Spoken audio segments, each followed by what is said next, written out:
Dahil po ay makapagpuri, magpapasalamat na po sa ating pong pinakamamahal na Panginoon. Palapakan muna natin ang ating Panginoon Diyos. Lahat po na magsabi ng malakas na praise the Lord.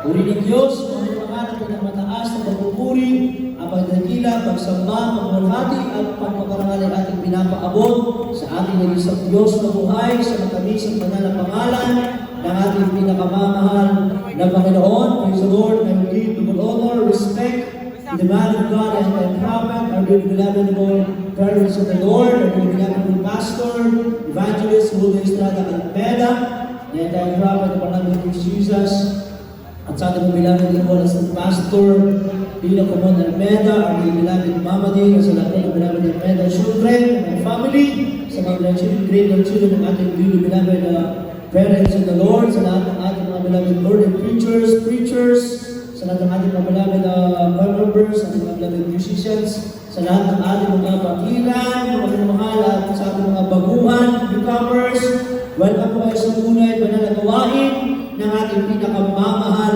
na Panginoon. Panapakan muna natin ang ating dakilang Diyos.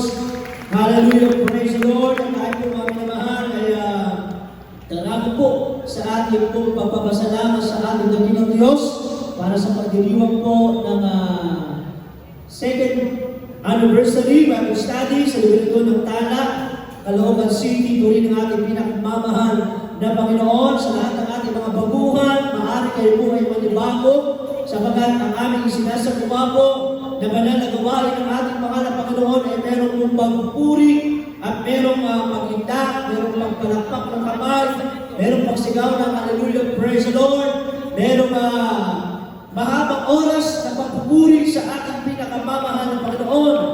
Nasabi ng Hebrews chapter 13, verse 15, by Him therefore let us offer the sacrifice of praise to God continually. That is, that fruit of our lips giving thanks to His name. Kaya daw tayo mga minamahal ay kinakailangan magandong lagi ng hain ng pagpupuri sa ating dakilang Diyos. Sabi ng Biblia, nagbunga ng ating mga labi sabagat tayo ay pinagpala ng ating dakilang Diyos. Dahil magsabi ng praise the Lord, ang ating pagpupuri sa ating pinakamamahal na Panginoon, ating itataas ang ating mga kamay, ating iwawagayway ang ating mga kamay. Magkagamit tayo ng mga instrumento, maghingay tayo, pero ingay ng pagpupuri sa ating pinakamamahal na Panginoon. Nandito nalulugod ang ating dakilang Diyos.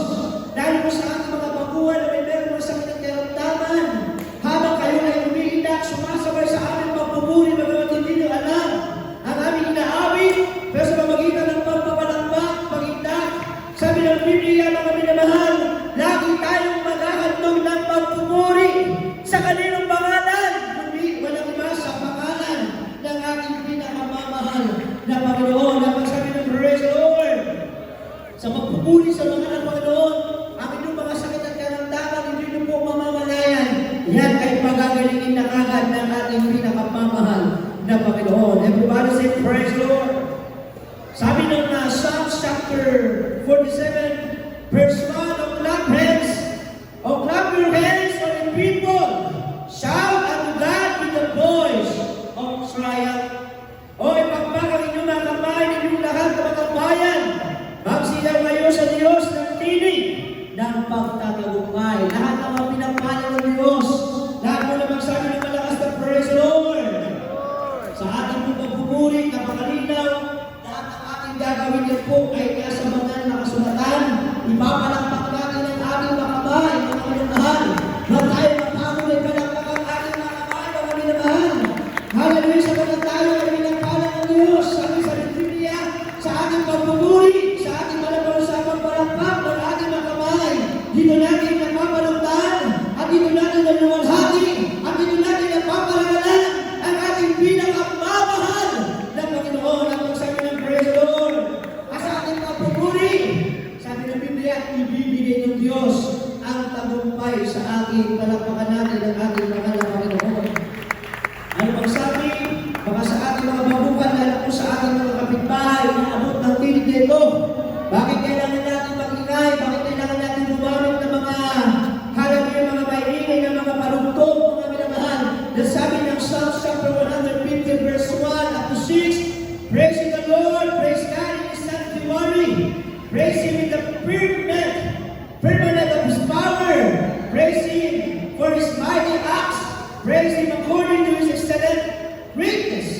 Praise Him with the sound of trumpet. Praise Him with the psaltery and harp. Praise Him with the timbrel and dance. Praise Him with stringed instrument and organs. Praise Him upon the loud cymbals. Praise Him upon the high-sounding cymbals. Let everything that have breath praise the Lord. Praise the Lord. Palapakan natin ang Diyos. Sabi ng Biblia, purihin ninyo ang Panginoon. Purihin ninyo ang Diyos sa kanyang santuwaryo. Purihin ninyo siya sa langit ng kanyang kapangyarihan. Purihin ninyo siya dahil sa kanyang mga makapangyarihan gawa. Purihin ninyo siya ayon sa kanyang marilang na kadakilaan. Purihin ninyo siya ng tunog ng makaka. Purihin ninyo siya ng santero at alpa. Purihin ninyo siya ng pandereta at sayaw. Purihin ninyo siya ng mga panugtog ng kawal at ng flauta. Purihin niyo siya ng mga patulog ng simbalo. Purihin niyo siya ng pinakamatulog ng mga simbalo. Purihin ang bawat bagay na inika ang Panginoon. Purihin ang Panginoon. Panapangan natin ang Diyos. Kaya sa ating pagpupuri, mga panaman sa ating mga pagpuan, kailangan po sumamay sa ating pagpalakpak, ang sa kamay, habang nagpupuri, habang umaawit, mga minamahal, sa mga dito tayo magpapalagi ng ating kapilang Diyos. Mga minamahal, maaari talagang hindi po yung mga magagawa dito kakaiba sapagat ito ay tunay na utos ng ating pinakamamahal na Panginoon.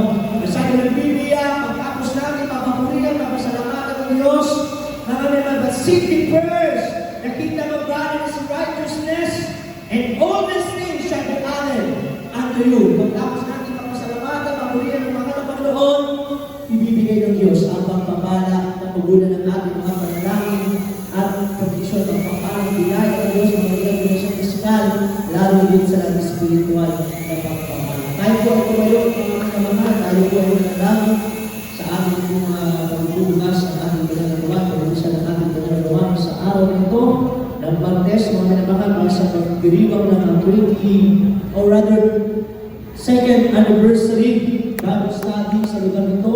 Mga minamahal, mahalang praise the Lord, salamat sa Diyos sa pagpapalat na binigay ng mahal ng Panginoon sa atin. Tayo po ay mataas ng ating mga kamay, alas at mga kabungan, pinagpapita sa kamay, pinagpapita po yung mga ulong, sama-sama tayo nanalangin. Dakilang mapagpalat namin Ama, o Diyos ang magbanal, makapangyarihan sa lahat, sa iyong pagkabis at banal na pangalan, kami o Diyos ay nagpupuri at nagpapasalamat para sa araw nito, sa namin buhay kalakasan, maging sa pag-ibig at mo sa lahat ng iyong mga anak, alam sa mga paglaruan ng galing ng ating mga anak, salamat ng Diyos sa pag-ibingan at kabay bago lahat, hindi kami nagpapagpaba, para Panginoon na malapis sa mga paraman, habang ganun kami patawal at pakalinisin mo Diyos, minsan ang pamalapang ng aming dalangin sa bawat ito, na aming sasagawa magsambat, magpupuri o Diyos sa mga totoo na aming mapapakinggan sa mga awito, lalo yung malapang magdadala ng mga awito, pangalangin o Diyos, mapapaliwanag sa magbibigay, magdadala ng mensahe kaligtasan, sa lahat ng aming mga babae, sulugalutuhin mo yung mga puso, kasi kami magpaundak, malang Panginoon, malang Panginoon, namin sa anibersaryo nito, O Diyos, magpalain mo kami, pangalang Panginoon, hallelujah, maging labas po, isa po sa anak namin, dearly beloved person, Lord, malang Panginoon, alisimuhan lang, malang Panginoon, O Diyos, hindi kami makasama sa araw nito, malang magpapalain po ang lahat ng mga anak, as yung mga pangyarihan pangalan, sinasabay namin na gawa ng kaaway, handang sa aming pagpupuri, handang sa iba na nagawain, handang sa malimpin sa aming kalagitnaan, kasal in the mighty name of Jesus. Hallelujah! Hallelujah! Praise the Lord! Hallelujah! Palakpak natin na malakas na palakpak ang ating mga kamay sa ating dagang Diyos at sa ating pagpapatuloy. Natin po nila sa leader sa ating pagpapatuloy sa ating awit. Praise the Lord!